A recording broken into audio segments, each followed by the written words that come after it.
आखिर आजकल क्यों रोज़ आप देखते हैं कि कोई ना कोई इंसान साइलेंट स्ट्रोक से यानी दिल के दौरे से उसकी मृत्यु हो जाती है और लोग फिर बातें करते हैं, डिस्कशन शुरू हो जाता है। सोशल मीडिया पे बहुत सारे लोग कुछ वीडियो भी बना देते हैं क्योंकि बहुत सारे लोग हैं, बहुत सारे यूट्यूबर्स हैं कि जिनको इस बात से मतलब होता है कि केवल वीडियो चले, फेम मिले, हमें कमेंट्स मिलें, सब्सक्राइबर मिलें, टाइम बढ़े।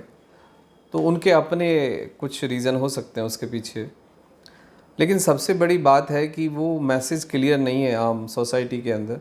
मैंने लास्ट नाइट बहुत सारे वीडियो देखे तो सही जानकारी भी है, बहुत अच्छी जानकारी कुछ डॉक्टर्स ने दी है, लेकिन आधी अधूरी जानकारी, मिथ्स, वैज्ञानिक दृष्टिकोण का ना होना, बहुत सारी ऐसी बात करना कि जिससे वीडियो वायरल हो जाए, लेकिन कोई सही जानकारी नहीं मिलती है। तो आज हम बात करेंगे कि दिल के दौरा पड़ने के पीछे कुछ बुनियादी वजह हैं, जिसमें सबसे पहली वजह, सबसे बड़ा कारण है नॉनवेज खाना और गलत एक्सरसाइज करना। दूसरे भी और कारण हैं, लेकिन ये दो मुख्य कारण हैं कि लोग जो एक्सरसाइज गलत तरीके से करते हैं, वेट लिफ्टिंग करते हैं वो, और जो लोग वेट लिफ्टिंग करते हैं, बहुत ज़्यादा वेट उठाते हैं क्योंकि वो एक मसल्स के लिए या फिर गेन करने के लिए कहें, या कुछ ना कुछ ऐसा ऑब्जेक्टिव होता है उनका कि जो कि नेचुरल नहीं है, व्यवहारिक नहीं है, साइंटिफिक नहीं है। वो अपने बॉडी के को बढ़ाना चाहते हैं, मसल्स को ग्रो करना चाहते हैं। अब उसके लिए वो लंबे समय तक इंतज़ार नहीं करना चाहते, या तो फिर वो कोई स्टेरॉयडल पाउडर का सहारा लेते हैं, इंजेक्शन का सहारा लेते हैं, दवाइयों का सहारा लेते हैं, या हाई मतलब पोटेंसी प्रोटीन वो लेते हैं। तो इन सब से जो सबसे बड़े नुकसान होते हैं, आपका मेटाबॉलिक जो रेट है वो बदल जाता है, यानी जो आपको मेटाबॉलिक कम्प्लेक्स के रूप में ये चीज़ डेवलप होती है। आप देखेंगे कि यदि आपने ये सब किया है, नॉनवेज खाया है, स्मोक लिए करा है आपने और अल्कोहल ली है, तो कुछ दिन के बाद आप देखेंगे कि आपका वेट बढ़ जाता है, आपको फैटी लिवर हो जाता है, आपको यूरिक एसिड बढ़ जाता है, आपका ट्राइग्लिसराइड्स यानी ब्लड गाढ़ा हो जाता है, आपको बीपी की समस्या आनी शुरू हो जाती है। लेकिन हम कंटिन्यूसली इन चीज़ों को नेगलेक्ट करते हैं।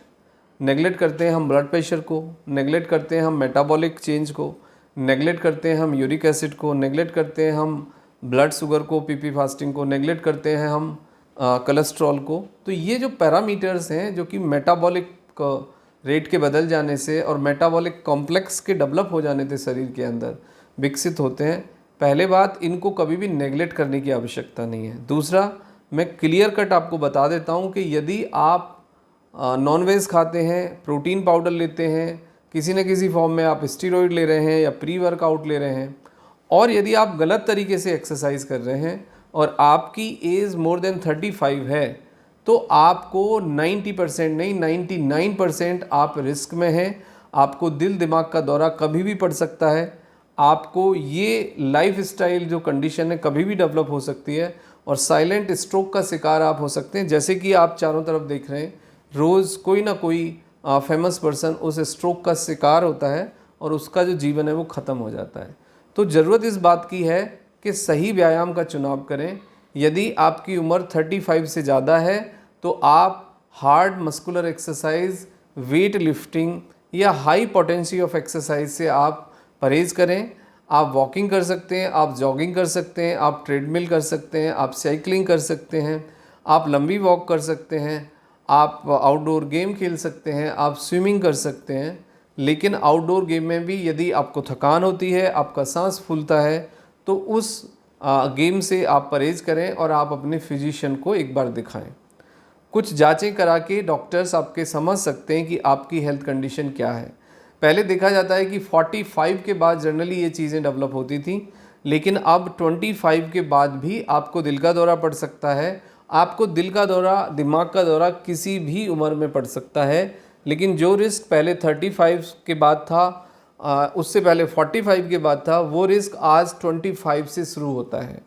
और कॉर्नरी आर्टरी डिसीज़ यानी कि आपकी दिल की धमनियों में, नलियों में जमावड़ा, कोलेस्ट्रॉल का जमना और ब्लॉकेज का बढ़ना एक नॉर्मल प्रक्रिया है जो कि पैदा होते ही, जन्म लेते ही शुरू हो जाती है। लेकिन यदि वो 70-80% तक रहे तो उसको नॉर्मली बॉडी मैनेज कर लेती है। आप खुद से लाइफस्टाइल चेंज से और दवाइयों के सपोर्ट से मैनेज कर सकते हैं। बट जैसे जैसे आपकी आर्टरीज़ के अंदर ब्लॉकेज बढ़ता है, 80 से ऊपर जाता है, 90 से ऊपर जाता है, तो आपको बहुत सारे सिम्टम्स दिखाई देते हैं। लेकिन सबसे बुरी बात यह है कि बहुत सारे लोगों में ब्लड प्रेशर साइलेंट होता है, कोई सिम्टम्स हमें नहीं दिखाई देता। यानी 50% आबादी के अंदर ब्लड प्रेशर के, कोरोनरी आर्टरी डिसीज़ के और डायबिटीज़ के फर्स्ट फेज़ में कोई सिम्टम्स नहीं दिखते, कुछ भी हमें पता नहीं लगता। तो इसको टैपर करने का, इसको कंट्रोल करने का, इससे बचने का केवल एक ही तरीका है कि आप सही खान पान का चुनाव करें, अपनी आवश्यकता अनुसार कैलोरी लें, हद से ज़्यादा calorie, non veg, smoking, alcohol, continuous stress का बने रहना, कंटिन्यूस एक पॉस्चर का बने रहना, प्रॉपर नींद ना लेना, ये कुछ ऐसे फैक्टर हैं कि जो आपके साइलेंट स्ट्रोक के रिस्क को बढ़ा देते हैं। तो आपके साथ यदि ऐसा कोई फैक्टर जुड़ा हुआ है तो आप उसको इमीडिएटली हटाइए। आप स्मोक छोड़िए, आप अल्कोहल छोड़िए, आप नॉनवेज बंद करिए, आप गलत तरीके से एक्सरसाइज करना बंद करिए, आप वॉकिंग करिए, एरोबिक्स करिए, स्विमिंग करिए, डीप ब्रीथिंग करिए, प्राणायाम करिए, मेडिटेशन करिए, अच्छे से फाइबर खाइए, फूड टाइम पे लीजिए और जितनी आपकी कैलोरी आपको चाहिए उतनी ही कैलोरी लीजिए। ओवर ईटिंग और एक्स्ट्रा कैलोरी लेने से आप बचिए। So that is the only right way. और यदि आपके पेरेंट्स में किसी को थायराइड, ब्लड प्रेशर, शुगर है तो आपको ये होने के कारण 90% है, तो आप इससे सावधान रखिए, प्रिवेंटिव मेजर्स अपनाइए और आप पहले से एक health screening with A consultation of doctor करा सकते हैं कि जिससे आपको ये प्रॉब्लम विकसित होने से पहले ही उसको रोका जा सके। Thank you very much and take care yourself.